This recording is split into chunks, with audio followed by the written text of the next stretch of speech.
Okay, so we're gonna make a sundress today, and this is my first video, so take it easy on me. But we're making a sundress, so let's make a sundress.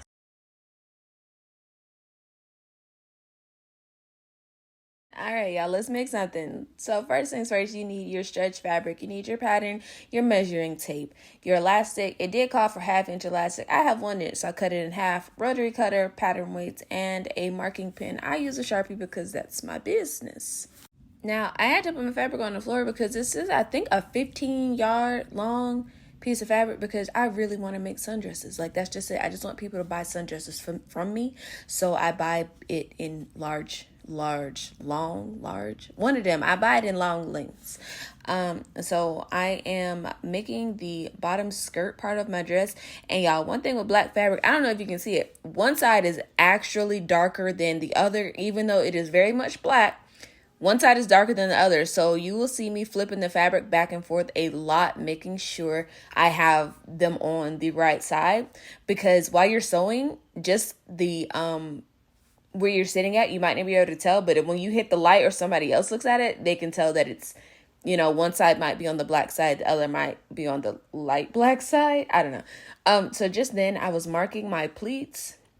I do not like pleating, but it really works with this dress. You can pleat or you can gather. The pleating, it kind of seals the deal. You have to pleat. I'm cutting out the bodice here and also shooting for Facebook, so that's why I had to turn it the other way. Y'all, didn't nobody tell me I was gonna have to do all of these extra videos. I'm marking where all of my everything goes. I'm just marking it with pins, and I am not a pinner. You'll see it in some of my other videos. This just took me so long because I was actually pinning.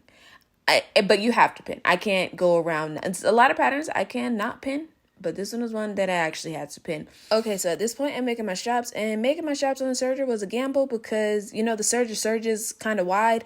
So I had to make an extra one because I wasn't paying attention and serged too much. I couldn't flip it inside out. Now I am attaching the loops to the bodice by pinning a lot of pins.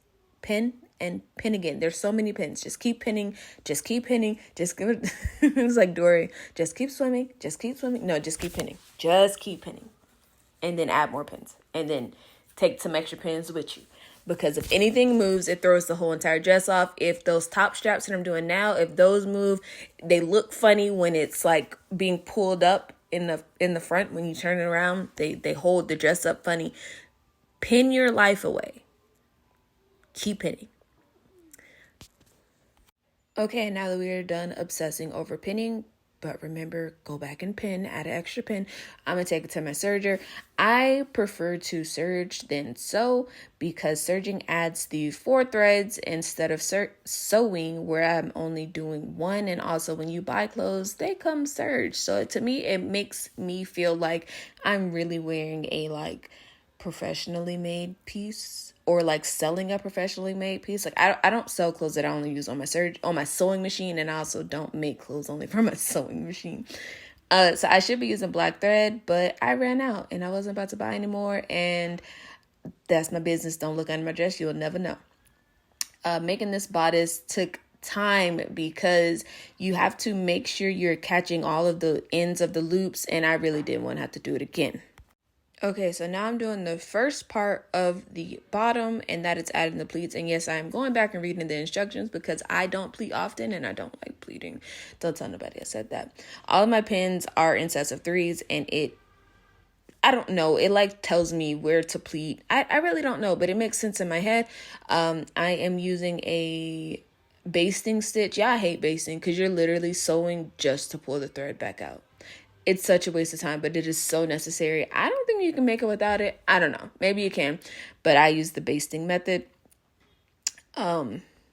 where of course you sew it and then once you get them in, you pull the thread back out so that the thread's no longer there, and all of that work you just pinned so much for does not exist. But the finished product is really pretty. Yeah, if y'all looking at my nails, don't come for me. I'm really waiting on these nails to pop off, and sitting down and soaking my hands is not in my plans.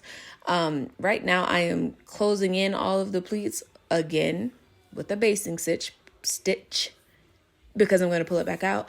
I believe at this point I'm just hemming the bottom or the side of the skirt or the leg flap. I really don't know. It's all black. It's really hard to tell. Now I'm hemming. I am using a twin needle, because it makes it look like I have a cover stitch, even though I don't, because cover stitches they just cost too much, and you can just buy a twin needle for $5 and get the same effect.